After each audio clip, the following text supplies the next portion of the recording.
they're like giving like a guided tour? Yeah, like a guided tour of the facilities, like what happens where, like here's the astronaut pool, here's where they keep moon rocks for what special airtight vault and some shit. That's pretty cool, actually. You know, I haven't been there so long. I probably need to make another trip down to Houston to see that in Battleship Texas. Oh, yeah, the Texas is awesome. Last time I was on there, they had me. I know, they're still flying it. Certainly Southwest is. But that's a pain, you know. Some places usually let you go in there and sit in the actual cockpit. These guys won't. See, and this is the thing. We've probably flown in this plane. Oh, I know. Hell, they're probably still flying them. Yeah, they are. It's a testimony to good design, you know? Either that or cheapness, I think. What makes you don't know one way or the other, really? I don't know, dude. I don't like a plane that's like 40 years old. That kind of makes me nervous. Your Star Wars action figures in. It's like the biggest Star Wars action figure carrier known to man. What is this? I guess this is a Boeing 747.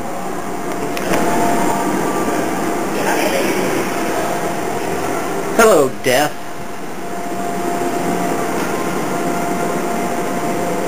Hey, can you believe this? I mean, this is the actual SR-71 engine. What a big hunkin'.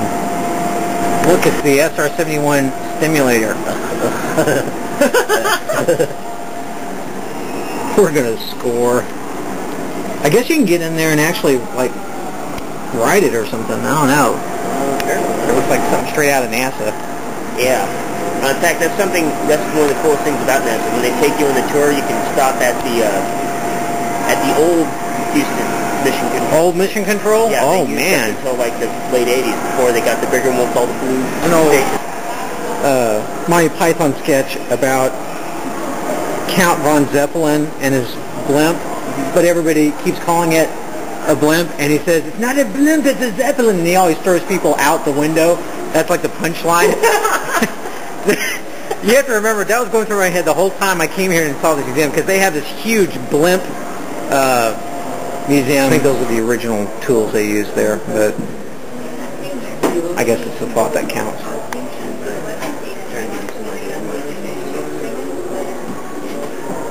I don't know. Well, you know, they have to use the cheaper planes because, you know, there's always a chance somebody's going to crap out and crash their plane. I like it. You train on the most. It's good at being a sniper, then they give you that. Where they said they tried some publicity stunt with the Macon or one of these dirigibles where they went out to show their reconnaissance capabilities. They went out and they basically found FDR's yacht and dropped like a note from the dirigible down to his boat or whatever, basically saying, hey, how you doing? And then the blimp crashed like a few months later. Kind of sad, really. Oh, there. Speaking of the Zeppelin, or the... First in the flames. Get it started. It's fighting and it's crashing. It's crashing terrible. Oh my, get out of the way, please. It's burning, bursting into flames, and it's falling on the mooring mast and all the folks between it. This is terrible. This is one of the worst catastrophes in the world. Oh, it's like 400 or 500 feet into the sky, and it's a terrific crash, ladies and gentlemen. The smoke and the flames now.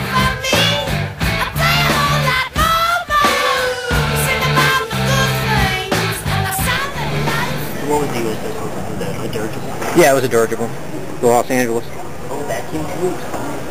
Yeah, I know.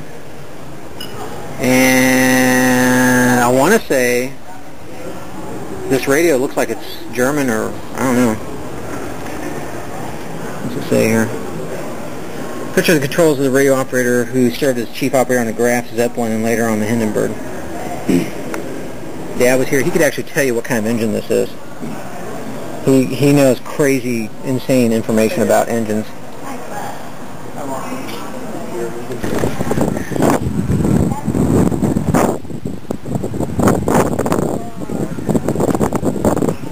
Oh yeah. Like where? Like who would drive that? Well, I don't know. Just, you know, anybody. World War II rig. Yeah. This is probably deactivated rifle. I don't think that's actually working. Yeah, he's got the M1 carbine. These are hard to find now, working ones. They go for as much as that M1 Garand. So 30 caliber How come carbine. some men carried the carbine and others carried the Gurion? Looks like an M1. Well, I'll tell you, the carbine was supposed to be basically a replacement for the service revolver or something a little more effective with a little more heft to it, but also small and light and wieldy. I mean, if you pick that up, compare that to the M1, it's much, much lighter, but it shoots a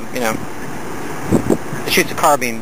You know, it's not high-power 30-06 round. It shoots a 30 caliber carbine round. There's a predecessor to the seldom. Well, you know, to each his own. I'm sorry. I know it's not really that funny, but still, I would pay money for to have one of these. I almost would too. Of course, I know nothing about how to fix up a car, but you know, I gotta. Dude, how hard could it be? I have a stepson who loves cars, wants to be an aerospace engineer. We should so get one of these and build it.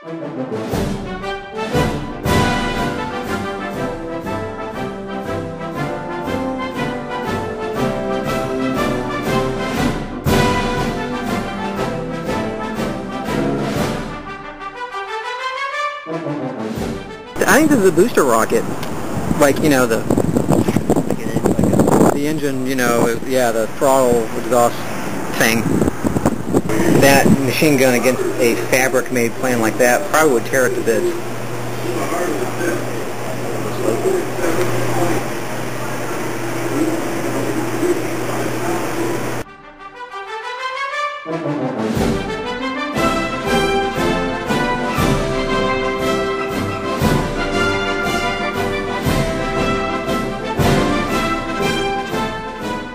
Wherever. But they were pretty much this, something like this. Just a small kit you could roll up. It was called, what, a housewife kit? Yeah, it was called a housewife back in those days. Huh. Guys who had never done sewing once in their lives. Same in World War I. It was fun, they had to do it.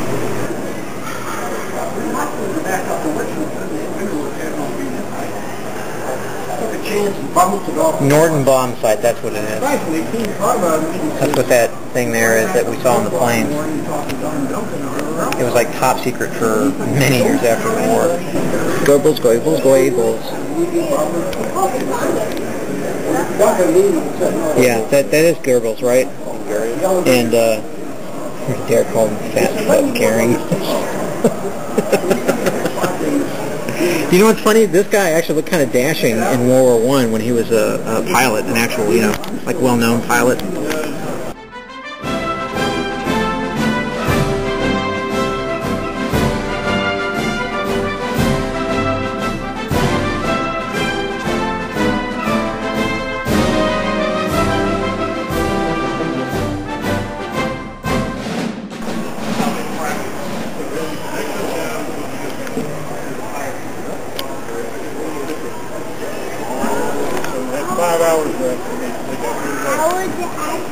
Now, I thought before, that's how they got to get that.